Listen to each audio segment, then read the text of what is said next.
Peddapalli municipal పరిధిలోని చందపల్లి గ్రామ శివారులో ప్రమాదవశాత్తు నిప్పంటుకుని శ్రీనివాసరెడ్డికి చెందిన 2 ఎకరాల మొక్కజొన్న దగ్ధం కాగా అప్పులు చేసి కుప్పలు తెచ్చుకుని పంట చేతికి అందిన సమయంలోనే నిప్పంటుకుని అగ్నికి ఆహుతి కావడంతో తమకు కన్నీరే మిగిలిందని శ్రీనివాసరెడ్డి దంపతులు కన్నీరు మున్నీరవుతున్నారు.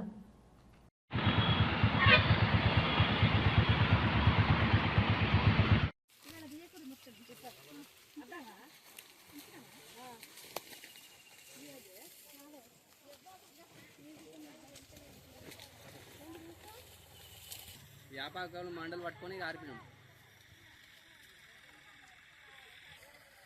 సైజ్ చూసిన అలింగా ఎట్లున్నా పౌర్యానికే కావచ్చు. లోపల బాగానే పోయిందన్న, ఇక్కడ పెట్టినాడు. అక్కడికి వెళ్ళి ఉంటుంది ఇక గాలితో ఖతం అవుతుంది. కాగానే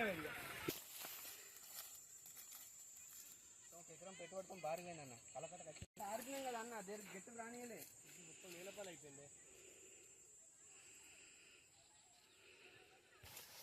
ఏమన్నా 10 మంది ఆడుతున్నా, రాత్రి 10 అయిందన్న. పదవాడే సందిపోయిన మళ్ళీ వాడే కట్టవి. అట్లా వచ్చి పొరక పత్తి పొరక ఇంతమంది అంతా అంటే అంతా ఇటు వేయండి పాపం వచ్చి అది చేసి ఏం లేదు పాపం.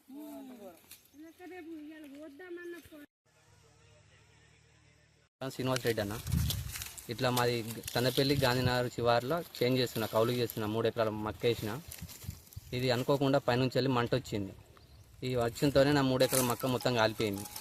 దీనికి ఆదుకునేందుకు నాకు ఎవరైనా కావాలి, లేదంటే ప్రభుత్వం ఆదుకొని కొంచెం సాయం చేస్తే ఏం కాదు, లేకపోతే మందాగా చచ్చిపోయేంత బతుకు వచ్చిందన్న.